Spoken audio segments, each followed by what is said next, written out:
অষ্টমীর সন্ধি পুজোর সময় দাস জমিদারদের পুজো দালানের ওপর শঙ্খচিল ওড়ে।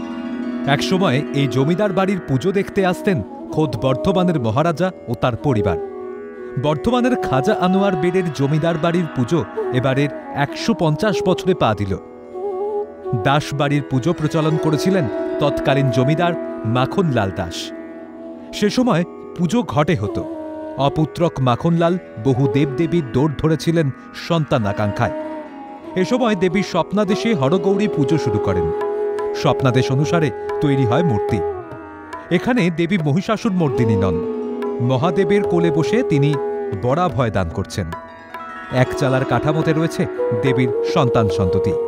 এরপরেই মাখনলাল দাসের পুত্র সন্তান হয়। ছেলের নাম রাখেন দুর্গাচরণ দাস।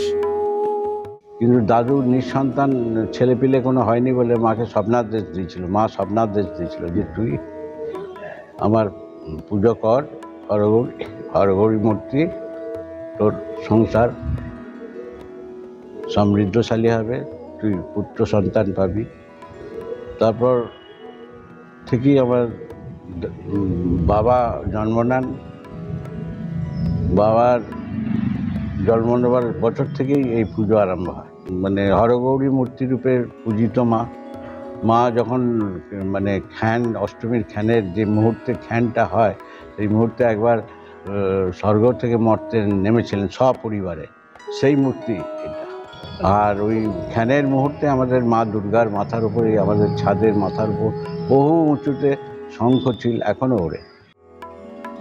পঞ্চমী থেকেই পুজো শুরু হয় দাস বাড়িতে। আগে পুজোর জৌলুস ছিল নজর কাড়া।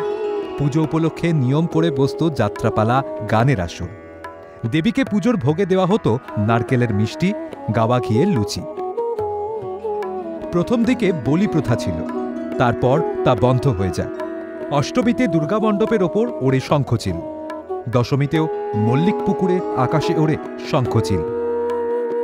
খুব ভালোভাবে আনন্দের সঙ্গে কাটে এই কটা দিন।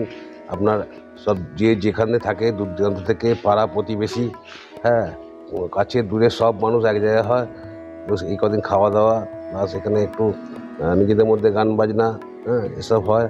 আগে তো আরও জৌলুস ছিল, আগে ঝাড়বাতি জ্বলতো, কিন্তু কালের গতিতে সব অনেক কিছু অবলুপ্তি হয়ে গেছে। দাসমহলের দেওয়াল থেকে এখন খসে পড়ছে পলেস্তারা। আগের জৌলুস এখন আর নেই, তবে নিয়মের বাঁধন থেকে গেছে একই রকমভাবে। এখনও দাসবাড়ির পুজো দেখতে ভিড় জমান জেলার বহু মানুষ। রাজেশ খানের রিপোর্ট, ক্যালকাটা টেলিভিশন নেটওয়ার্ক।